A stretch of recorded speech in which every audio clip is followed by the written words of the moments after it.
All right, thank you very much, Lynette. Howard Crisvoy has served as a consultant at USC, assisting clients in obtaining venture capital funding. He's also established cooperative alliances with Southern California chambers and minority businesses. He's here to provide us with valuable insights on how to take a business to the very top. Howard, welcome to Making It. It's good to have you with us today. Thank you very much for inviting us. You know, this is something I've often been fascinated about and wondered about. I'm sure other people have too. What distinguishes the top businesses from the rest? I think that probably the thing that really establishes them as being a top-notch company is their business plan. And by a business plan, I don't mean something that's just in their mind that they're aware of, but actually a formal written business plan and their ability to execute the plan. The other important factor is, I think, their ability to share the plan with their employees so that not only does management and the owner understand the plan, but everybody in the company understands the goal and the vision. Okay, Howard, what do you see as the biggest challenge for entrepreneurs in growing their businesses? The biggest single challenge, I believe, is in financing. Okay. At USC, we find that the people that come to us, probably 95% of them come to us with a financing issue. Unfortunately, a lot of times they don't understand financing. They haven't built the relationships that I think are necessary with bankers.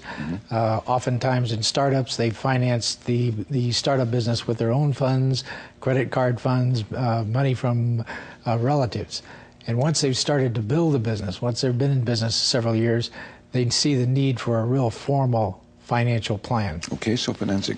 How can working on your business rather than in business bring about measurable results? When we say that people should be working on their business rather than in their business, I think it usually addresses one of the problems that entrepreneurs have, and that is that when they start a business, they're everything. They're the purchasing agent, they're the sales manager, they're the accountant, and they oftentimes have problems in relinquishing some of this control. And I think that the one thing that they have to learn to do is to give authority and responsibility to other people. Okay. Now, reviewing your business plan, how helpful is that in keeping your business and the growth of your business on track? How often should you do that, for example? For a startup company, I believe that they should review their business plan on a monthly basis. The reason for that is that most startup situations are projections. There are guesses on what's going to happen. Until they're actually starting to function, they're not going to have the real figures.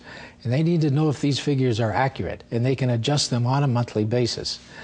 If it's a company that's been in business, I think probably a quarterly review of their financial projections and their business plan, because you don't want to do your tax planning on December 31st. Sure. And there's also the possibility you may have to change your business plan as you go along. You can constantly change your plan. We sometimes say that you can succeed your way into bankruptcy.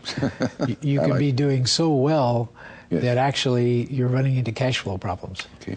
Now, what are the important factors to consider when expanding your business to multiple locations, as some of the people on today's show did?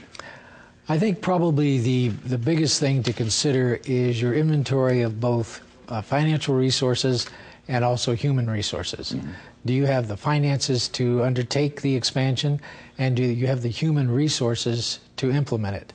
The other thing to consider, I think, is that oftentimes when we start to expand, have we really analyzed the market?